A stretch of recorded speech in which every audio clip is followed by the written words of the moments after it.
Hey new anglers, Dave Brown here from Okuma Fishing Tackle. In this episode of Tune Up Tuesday, I'm going to give you the anatomy of a fishing rod.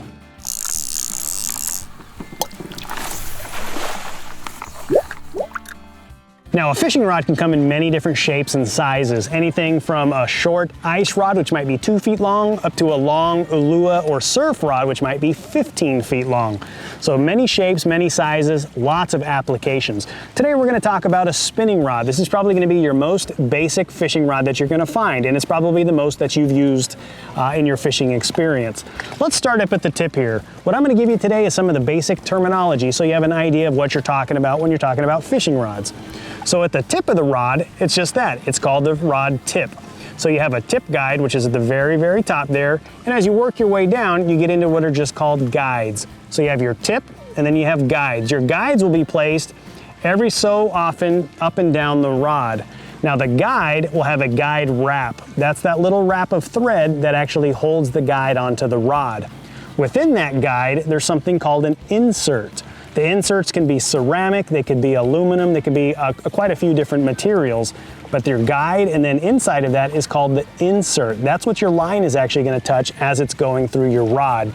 And if you have a two-piece rod, you're going to come across the middle here and it's called the ferrule connection. The ferrule connection on a two-piece rod is where it actually connects. So you can put those two together and now you have a nice one-piece feel. It can be a couple different configurations. It can be a tip over butt or a butt over tip. This one happens to be a butt over tip because the butt section of the rod actually goes over the tip section. Now as you move on down, the next guide, the one that's going to be closest to the reel, is actually called the stripper guide. What happens there is as your line comes off of your spinning reel, it's called the stripper guide because the line strips off and it goes through that first guide. As you move on down the rod, you're going to start getting into your grip and your reel seat. The first part of the grip you're going to get into is called the foregrip because it's before the reel.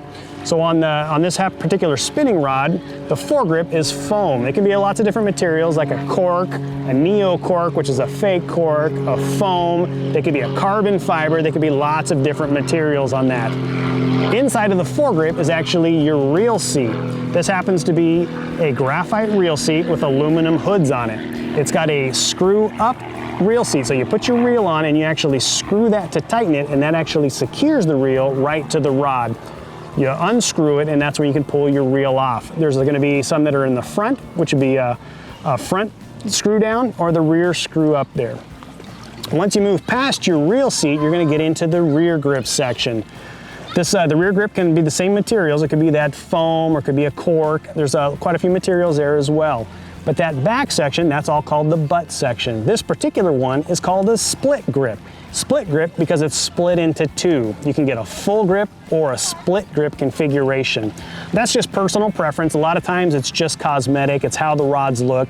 A lot of times these look a lot more technical, a lot of fun, but there's not a lot to it, especially on these spinning rods. When you get into some of the saltwater rods that have a big split grip with a long butt section, you're going to use that split grip a little bit more so you don't bind when you're doing something called jigging. On the spinning rods, not that exciting, and there's not a lot of technical to it. If you happen to be using rod holders on a boat, you might want a solid rear grip because you're putting it into a rod holder and you don't want the rod holder to touch the blank itself there. And that's another key component, is actually the blank, which I didn't mention at the beginning.